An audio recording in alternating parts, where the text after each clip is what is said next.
It began with a single question, innocently worded, weighed down by decades of hurt, and it brought down an empire. What began as an internet joke eventually revealed a fissure in the Brown family. They jokingly mocked the meme, "What does the nanny do?" But that was a joke that covered something much darker.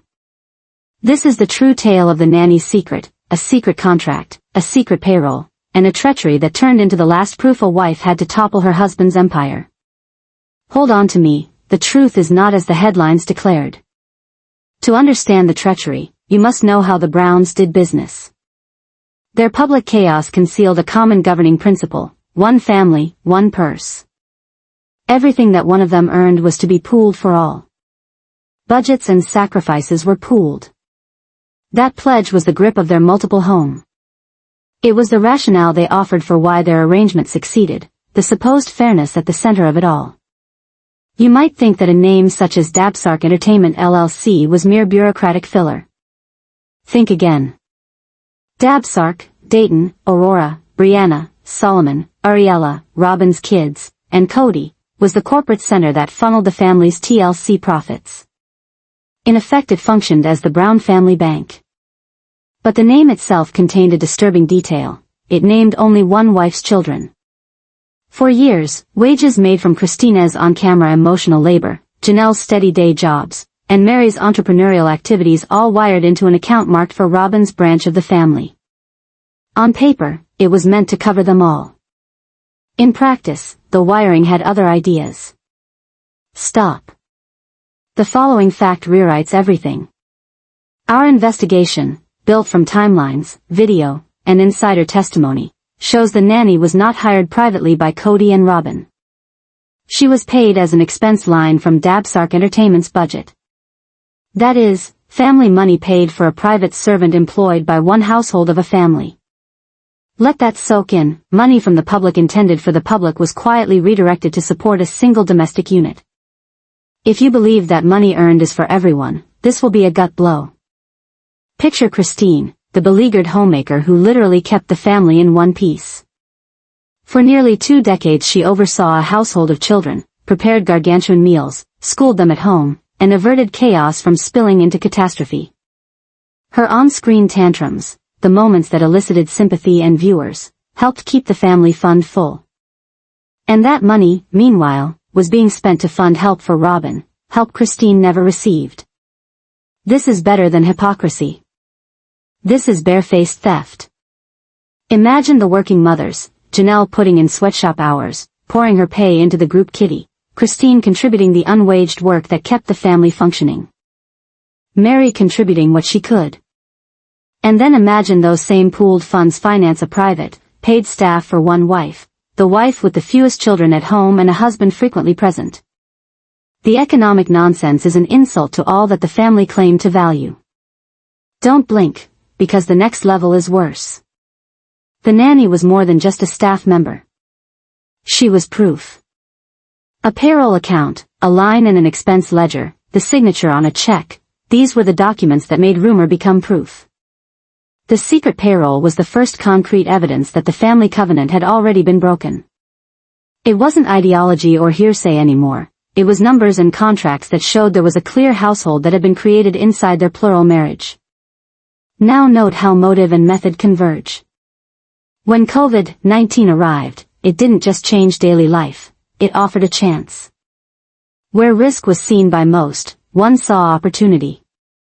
The pandemic gave Kody the pretext to rethink how the family lived together in the guise of safety and protection. Behind pandemic procedures, excuses, segregated contact, and redrawing who belonged where, individual tastes hardened into institutionalized practice. The pandemic was the cover story for building a private, more traditional family in the plural arrangement. If you think to sound calculated, you're not alone. Stacked atop the economic shadow was another form of contract, one written not in ink, but in deeds. It was the incremental creation of a twin domestic world, salaried workers, autonomous budgets, different rules. A nuclear core in a plural shell. And the worst aspect? The trail of money told who paid for it. This second part of the revelation is the part that turns suspicion into belief. Records, internal testimony, and a chronology that synchronized payments to the nanny with periods of greater secrecy provide a unified account. Not merely that one wife was enabled, but common funds were diverted to allow for a secret existence that is open to few others. That is the deception. It's where fraud begins. So what did all this mean to the family? To the wives who had invested years of labor and loyalty to the covenant. For some, it was a loss of faith. For others, the legal center of a case that would expose personal finances and private transactions. The nanny, once a joke, was now a smoking gun. The payroll lines and corporate expense accounts that disbursed her paycheck became the tangible evidence that the family's integrity had been breached from within. You're going to be shown the receipts. And they don't misrepresent. We'll walk you through the chronology, read the most significant entries, and trace how those numbers match up with behavior and decisions that split the family. We'll show how oaths were cast into documents that served one dwelling, how a state of public health emergency was used to bring together a life lived in private, and how the smallest of household workers discovered the largest break. Before we dive into the documents, subscribe to TLC Sister Wives Real News, hit the like button, and ring the bell, because what you're about to receive is the proof that flipped everything upside down. He wrote a rulebook so severe it was more akin to a siege plan than to guidance, a protocol intended to render plural family life implausible. Let me quote the rules he imposed: no visitors, no popping by other members of the house, sanitize every store before it enters, scrub the mail, change clothes the moment you step across the door, keep 6 feet between you and your own siblings. It was a manifesto of solitude, deliberate, surgical, total. Hold on, because what those rules hid is worse than they appear. Kody employed those decrees like a dictator demanding absolute obedience. They were not neutral safety measures, they were an instrument to punish, to dominate, to chip away at people from one family and quarantine them from the next. They were the ones most deeply subjected to that punishment: his older kids, Janelle's and Christina's, who were labeled by his edicts as dangerous, contaminated, not really family. You won't want to miss what he did to his own sons. Gabriel and Garrison, trying to exist, work, and date in the actual world, were handled like biohazards. There are flashbacks still painful when you see Kai-Tai look at them: forgotten birthdays, visits denied, sermons instead of hugs, all because they wouldn't hibernate at command. Kody issued Janelle a terrible ultimatum: choose your boys or choose your husband. He demanded she throw out her own children to show loyalty. Wait, this next part will make your jaw drop. And then there's Isabel, a teenager who'd endured scoliosis as a serialized story arc, finally bracing for a complex spinal surgery out of state. It was the moment when a father's presence meant the most. Kody refused. He cited his quarantine rules, canceled the flight, and stayed behind with Robyn and the other kids. Christine had to travel alone with her frightened daughter. Kody chose his list of edicts over his daughter's surgery. Don't look away, hypocrisy is about to be exposed. While his own children were shut out by those decrees, there was a secret gateway into Kody and Robyn's sanitized universe: the nanny and her husband. They were permitted to go and come from Robyn's house without being held to the same draconian standards. They moved where everyone else was stuck in place. That one loophole blows the entire premise sky high. This one fact destroys his whole argument. If it was all about safety, why bring in outside adults to the most insulated bubble? The reason is nasty and simple: the rules weren't a matter of virus avoidance. They were a social firewall, a planned isolation constructed to split Robyn and her children off from everyone else in the family, to create, in effect, a private, monogamous home within a plural marriage. Pay attention, motive is in that contradiction. The nanny was no guest, she was a necessity in the life Kody and Robyn were building. Her presence kept a tidy, staffed house going as other kids were deprived of a father's visitation and a mother had to do her daughter's surgery alone.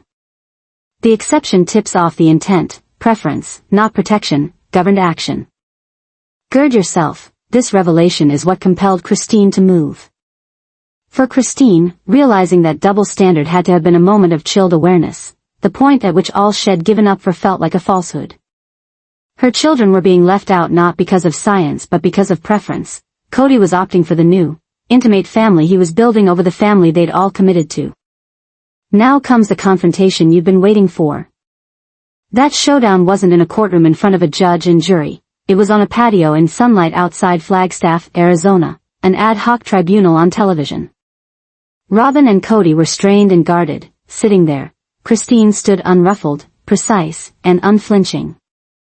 She set out years of being ignored, vows unkept, and treated like a second-class wife on video.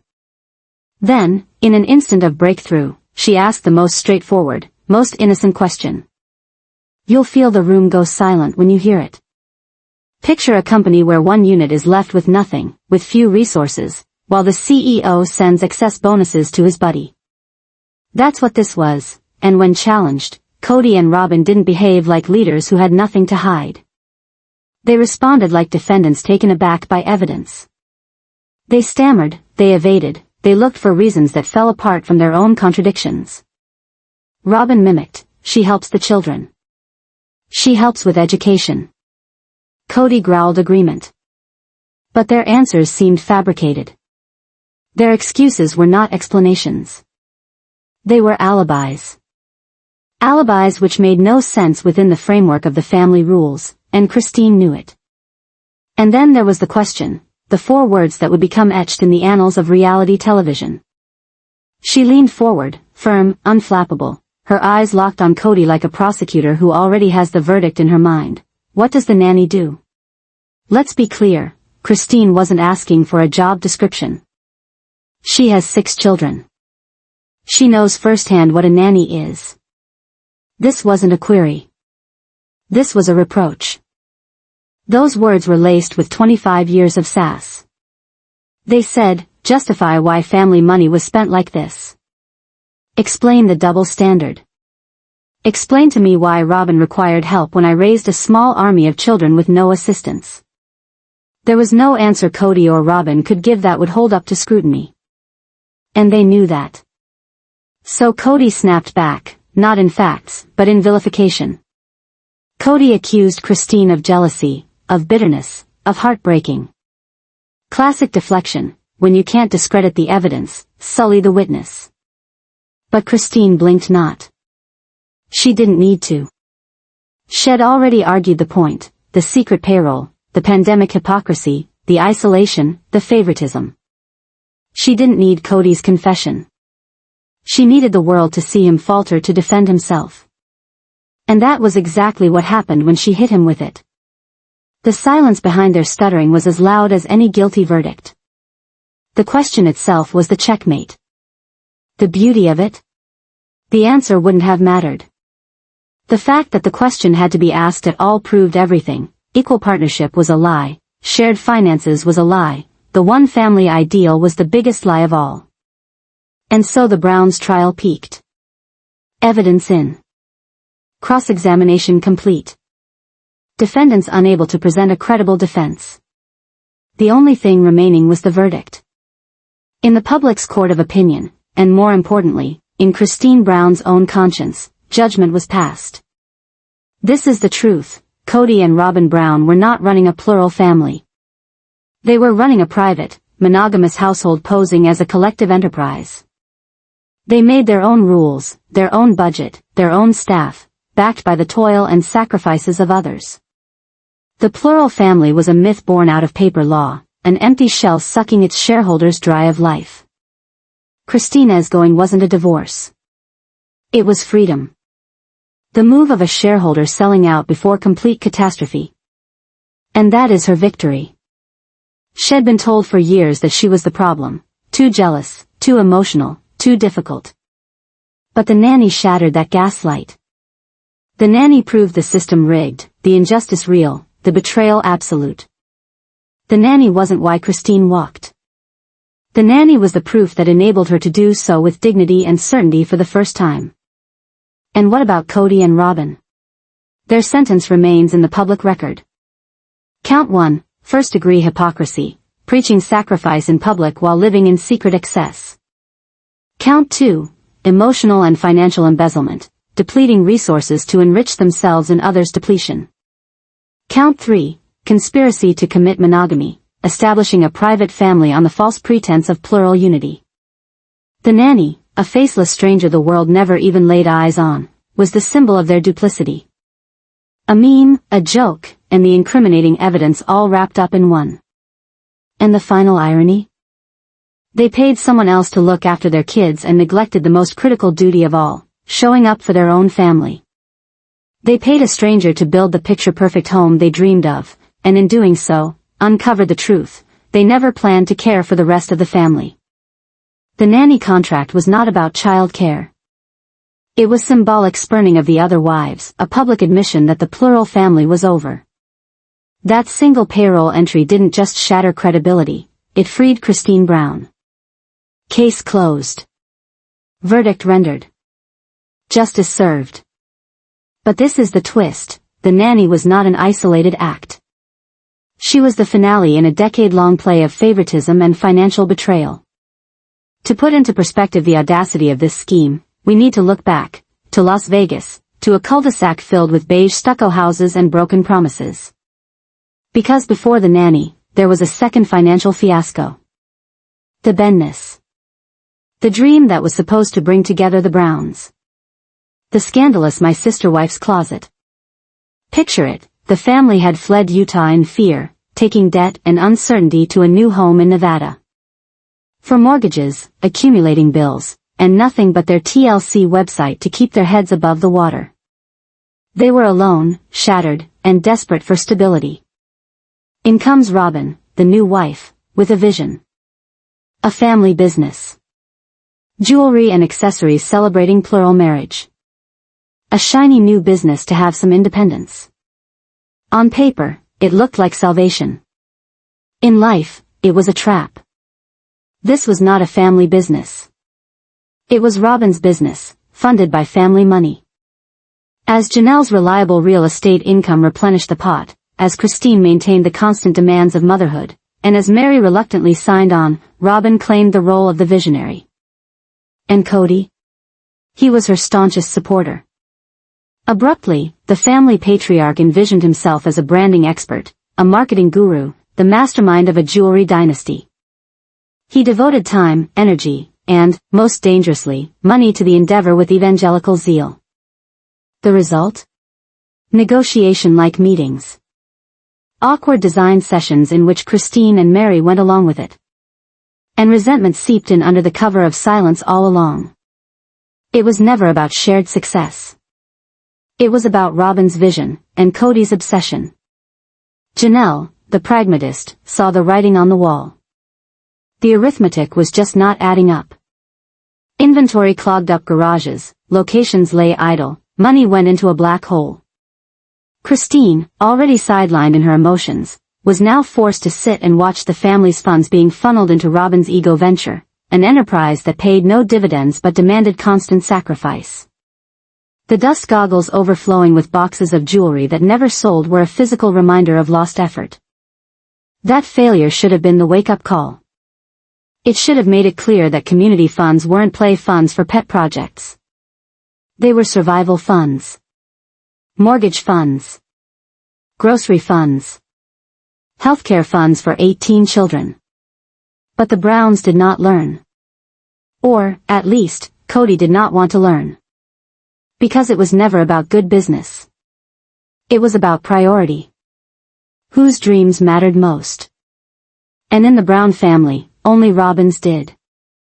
So when the family uprooted to Flagstaff, drowning again in land payments, rent, and financial strain, you'd expect austerity. Sacrifice. A return to basics. But instead, history repeated itself. This time there was no shiny mission statement. No public pitch about unity. Just a quiet new expense slipped into the books, a nanny. And here's why this betrayal stung more than My Sister Wife's Closet ever could. Because Christine and Janelle had already contributed in sweat equity. Christine, the homemaker, the chaos manager, teacher of 12 children before Robyn came along. Pregnant and exhausted, she managed kitchens like a command post, hugging sobbing toddlers on one arm while stirring supper on the other, without help, because that was what she did. That was her contribution. And Janelle, the breadwinner. Up with the sun, laboring through jobs that kept the family financially on its feet, and then arriving home to see to more. Her sweat turned on the lights. Her pay filled the pantry. She forewent sleep, comfort, and time with her own children in the service of the greater one family goal. And what did those sacrifices eventually buy? Robyn's jewelry empire. Robyn's nanny. Robyn's ease. The pattern was clear. Whenever resources were tight, Robyn's wants still found a way to the top of the budget. Christine's sacrifices weren't abstract. They were daily, physical, unrelenting. She raised not only her 6 children but helped care for Janelle's and Mary's too, functioning as an unpaid daycare for over a dozen kids. Janelle had the task of paying the bills, having lights in the house, and food on the table, working herself to exhaustion, even, and then returning home to handle a second shift of parenting. If any member of that household deserved to have the benefit of outside help, Christine and Janelle did. Janelle needed a nanny, a reasonable, even justifiable, indulgence. She was the primary breadwinner, sacrificing time with her children to enable the household to survive. But paying for such help was always out of the question. That would have been a luxury, an unaffordable one. And yet, when Robyn was present, everything changed. Suddenly money earned through Christine and Janelle's labor was being spent to make Robyn's life comfortable. A nanny was not just discussed, but quietly employed. The message was unkind and resounding. Christina's decades of unpaid childcare didn't count. Janelle's years of burnout didn't count. Their sacrifices were presumed, expected. But Robyn's discomforts? Those had been crises worthy of swift, rewarded attention. This wasn't favoritism. This was family class division. Robyn occupied the favored level, her comfort guaranteed, her struggles alleviated. The others resided in the working level, effort extracted, sacrifice made, thanks withheld. The woodpile had weathered years, bitterness piled on top of each piece, log by log. The nanny was simply the flame that touched it off. And then came the pandemic, the period Kody employed crisis to cement the disparity forever. Basing his argument on COVID, he no longer merely hid his favoritism. He legislated it. Kody did not present himself as a protective father making the tough choices. He presented himself as a general, a scientist, a one-man CDC. His infamous list of regulations wasn't a suggestion, it was a decree. He liked the power to determine who was clean enough to come see him and who was too contaminated. And the twist, those regulations weren't meant to protect everyone.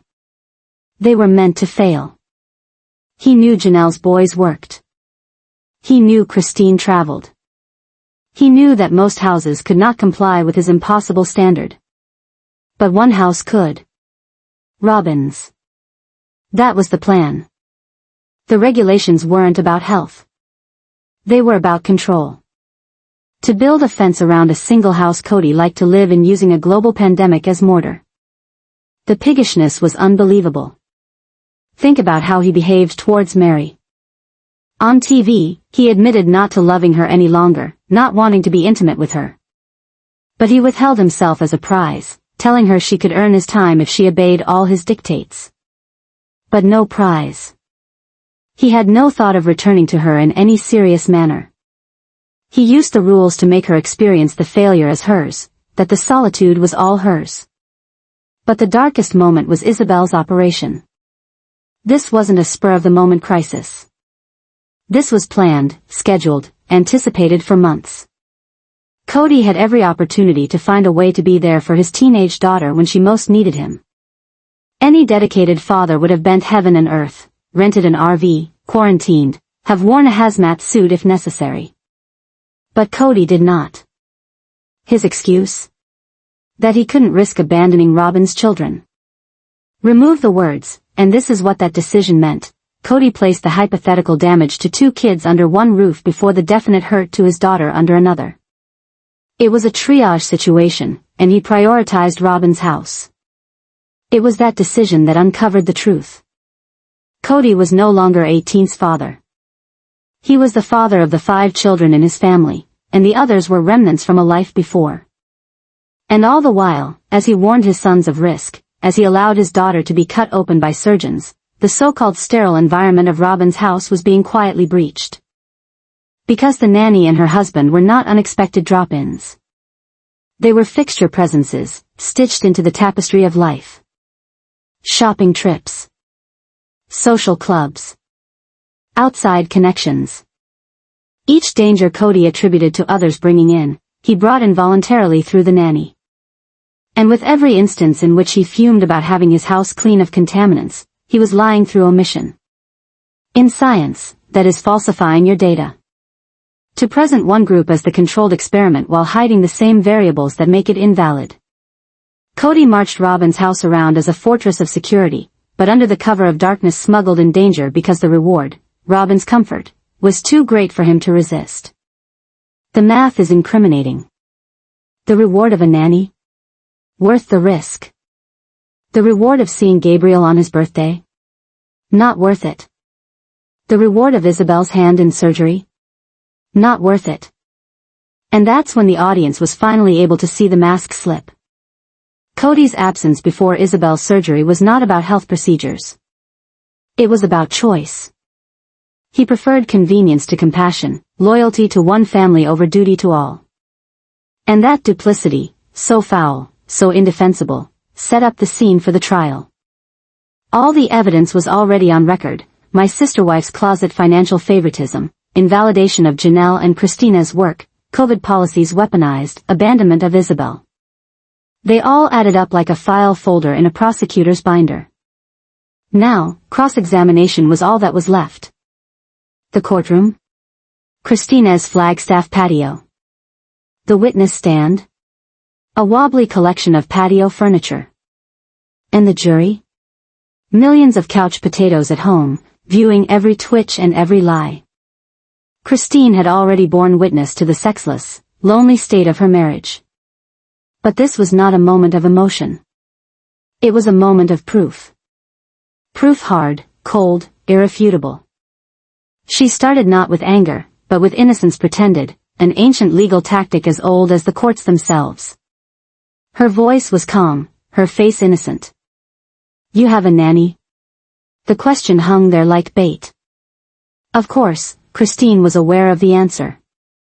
This was not questioning. This was strategy. A trap designed to make Kody and Robyn agree to the very fact that would shatter their defense. And they walked right in. Their reaction was instantaneous, and catastrophic. Panic. Wide eyes. Clenched shoulders. Whispering to one another in huddles like co-conspirators caught exchanging notes in the judge's courtroom. They anticipated that the battle would be over emotions. They weren't ready for facts. Robyn was the first to leap to her defense, struggling to spin the tale. She visits. She helps with the children. She helps with schooling. The sentences sounded stilted and dishonest. She tried to frame the nanny as a necessity rather than an indulgence, a helper, not an icon. But the cover story fell apart with the most gentle probing. Because the fact was straightforward. Kody was home all the time. Robyn was home all the time. 2 parents, 2 kids, but they needed paid help. The arithmetic didn't add up, and everybody in the room knew that. Kody said nothing at first, fuming, letting Robyn take the hit. But Christine was just getting started. Her gaze never left him, the self-styled patriarch, the man who wrote the rules the rest of them was supposed to follow. Her voice dropped lower, more honeyed. The performance was lost. This was a precision strike. What does the nanny do? 4 words. Delivered like club punches. Each one a trap. What? A demand for specifics. No generalities as excuses, no stuttering. Enunciate the duties. Prove her worth. Does. Present tense. What is she doing today, during all of this pandemic, that justifies breaking the very same rules Kody had set for all the rest? The nanny. Not a human being, but an institution. A line item on the family's budget. A crack in the quarantine wall. The living proof of hypocrisy. The corner. The kill shot. It pins Kody down to a yes or no admission.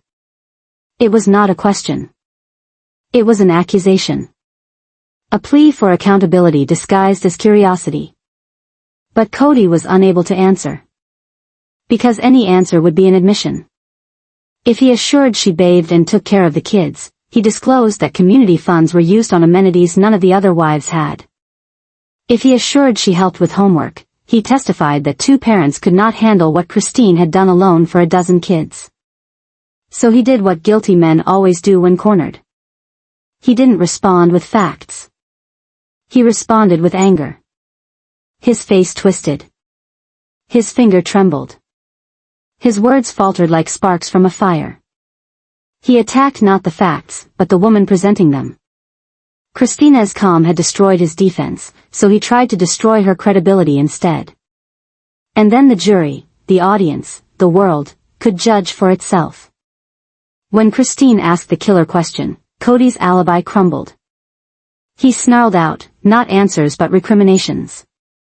First, he tried to take the rap for Robyn, a hollow move to be noble. Then came ad hominem attacks. He pulled out retracted stands, twisted past complaints, and tried to reinterpret Christina's cross-examination as proof of her claimed jealousy and bitterness. This was a bid to have the case dismissed by discrediting the prosecutor. And then his last deflection, becoming the victim. This is a dagger in my heart, he whined, as if Christina's choice to leave was the real betrayal. It was narcissistic reversal at its peak. The man who was being faced with evidence of long-term deceit was having a sob about how her response to that betrayal hurt him. It wasn't testimony from a witness. It was a plea of insanity. Meanwhile, Robyn did her job beautifully, weeping eyes, sulky gazes, the unspoken acting of a wronged woman. She positioned herself as victim, not accomplice, using sob to bully the jury. But the acting failed. The facts were too overwhelming. The nanny paycheck, the broken protocols, the blatant double standards, the evidence cried out against tears. Christine did not need to push the point. She did not require a second question. Kody and Robyn had already convicted themselves. Their desperate deflections were the equivalent of a live, in front of everyone, guilty verdict. Christine rested her case, and she had won. But this was no ordinary trial. There would be no jury deliberation. In this court, Christine herself arose from prosecutor to judge. And her verdict was sure, and irretrievable. Kody and Robyn Brown had been guilty of running a shadow monarchy in a family that was supposed to be democratic. They had diverted funds, rewritten the rules, and built a two-person kingdom in the disguise of plural marriage. The nanny's testimony, the secret payroll, and the hypocrisy were the clinching proofs. Her choice was not only personal. It was sweeping. She dominated the Brown family, as it had once been, invalid, a legal fiction, a trade name concealing the reality of an institution murdered long ago.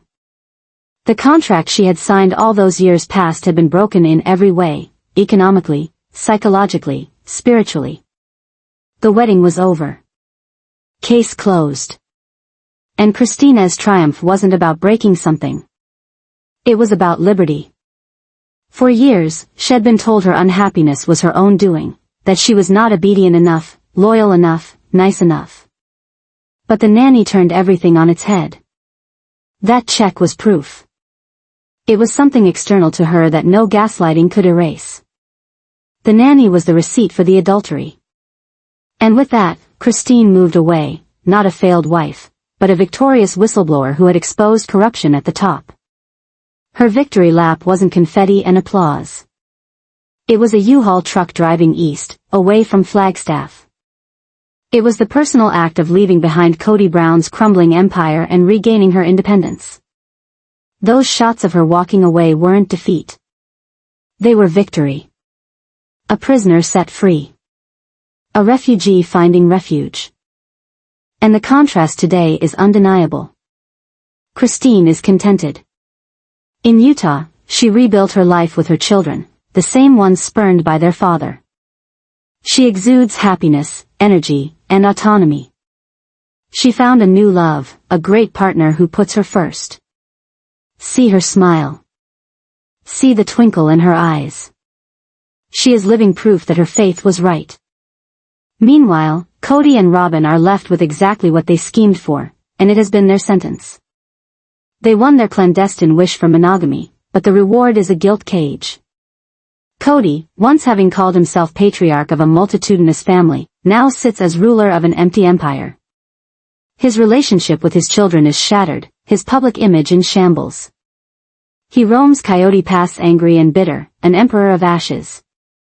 Robyn is also left with the residue. She won her husband, but she also won to be alone. She bears the entire burden of Kody's instability, alone with him in the fortress they built. The drawbridge is up, but nobody wants to come in. Their marriage, which was once billed as the prize, has become the prison. Their victory was Pyrrhic. They conquered each other, but lost everything else. And now they live out in the authenticity that they struggled so frantically to cover, monogamous, unveiled, and condemned by their own hand. And the nanny? The unobtrusive catalyst of this revolution? She was an icon. Hired to help with 2 children, she instead helped Christine bring herself out of darkness. Her arrival ripped the curtain open on the empire of lies and gave Christine the final piece of evidence that she required to get out. In the end, the nanny did more than babysit. She did justice. She was the catalyst that uncovered the truth, the flame that burned away the pretense, and the symbol of a queen's liberation.